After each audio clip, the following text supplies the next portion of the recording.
This is Majinoni, and there really isn't enough books to do a good, bad, disappointing. Because I'll be honest with you, I mean, when I'm going through these books, nothing really stood out as god awful. So we'll just go through some reviews and let's see what we got. MODOK Assassin number 3. I'm gonna be really quick with this. The art is entertaining, at the least, because the way MODOK looks.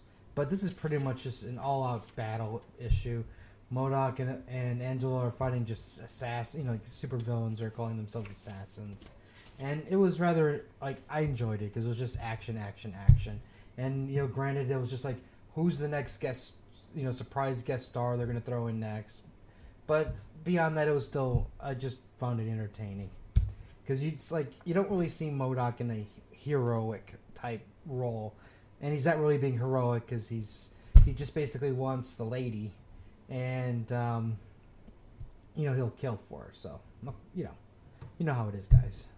All right, next up is Justice League Gods and Monsters Superman. Now, this really was, I thought, a really strong book. Basically, it's telling the story of this world's version of Superman. And, he came up from a really jacked up childhood, basically. It's like they're immigrants, they're saying, the American dream, and then the kid's just not seeing it, and they keep telling him to repress your powers, don't show it off, and he starts eventually going on a downward spiral, and eventually he basically turns his back on saving people, and once that happens, then he then basically starts his path to become this world's version of Superman. Now, I can appreciate this kind of hero in a sense because, this is a guy here who sees there's an injustice, something that's really wrong. And, we all know that in many cases, the punishment never fits the crime because people just get away. They bribe people to get out of trouble. The punishments are not so nearly severe enough. And, they're out to do it again. And this Superman took care of some business. So I can appreciate that. Overall, I really enjoyed it. This was, I want to see the other ones. But I think right now I'm already leaning to, I would really love to see this world version of Superman. Because sorry, not Superman, but this world's version of the Justice League. I think it could be really, really cool. I'm really looking forward to the movie. Okay, Battleworld, Age of Ultron versus Marvel Zombies. I'm going to be really quick with this one. The art's I'm still enjoying the artwork, but this is the thing that really caught me by surprise. Because now, keep in mind, going back, all I thought of this was as the comic, as a rip-off of the comic book, Robots versus Zombies. Where it's just, robots fighting zombies, and it's a good time. But then they throw in that Hank Pym part, which, you figure you have to if you're dealing with Ultraman. Not Ultraman, but Ultron. But then what was really cool was Ultron, at the very end, basically brokers a deal with the zombies, and they're going to try to take over Battleworld. So I'm really looking forward to seeing what's going to happen coming up. This was a nice twist to surprise. Sabrina number 4. This is probably one of my best independent favorite titles. It's just so politically incorrect with zombies, witches, magic. It's just dark. There's monsters and everything. This issue does guest star Betty and Veronica. And Archie and those guys, so they tie into this world. Betty and Veronica actually tie in a little bit more into this world, and this basically tells the ramifications of what happens when Sabrina's boyfriend follows her into the woods and then sees the magic rite that's going on, and the other witches have to basically take him out. Overall, I really enjoyed this book. Highly recommend it if you're a horror fan. It's definitely, it's Archie, it's Sabrina, but this is not like what you would normally think from an Archie comic.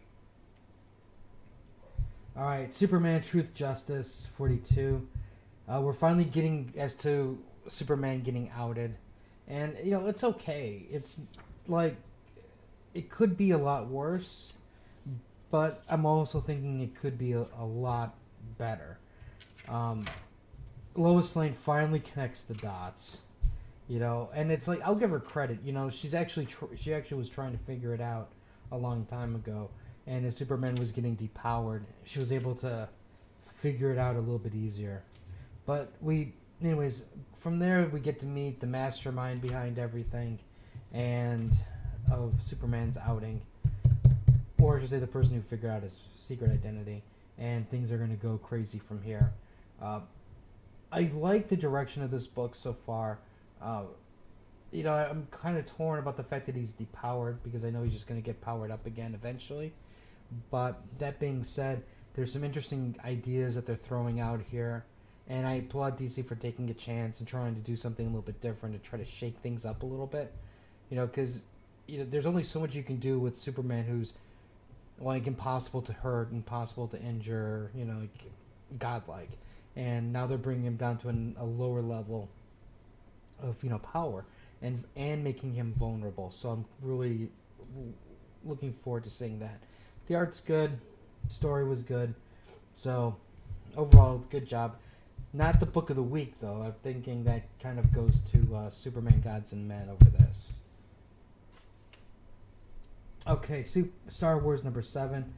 This is basically an Obi-Wan issue, and it deals with Obi-Wan when he was still young, and he basically is trying to watch over Luke when Luke's a young kid, and it's giving like his perspective as to why he didn't go to help Luke earlier, why he wasn't able to train Luke into the ways of the Force. And he intervenes, helps people when he can, but even then, there's a limit to what he can do, and he knows that he, for the most part, crosses the line when he does try to help. Overall, Aaron's doing a great job. The art's great. I'm really enjoying this series so far, and I'm really happy Marvel picked up the license, because it's just been, for right now, it's been stellar. Who knows what it's going to look like 3 years from now, but at least for right now, it's great stuff. Anyways, this is my reviews for the week. If you have any comments or questions, let me know. And like I said, there really wasn't, for me, a bad and a disappointing, because for the most part, I was okay with stuff. But let me know what you guys thought was your bad and your disappointing and your good book of the week too. So we'll have some more stuff later. Like and share. And I do the podcast with Con Freaks and Geeks still. And we'll do more stuff later. So until next time.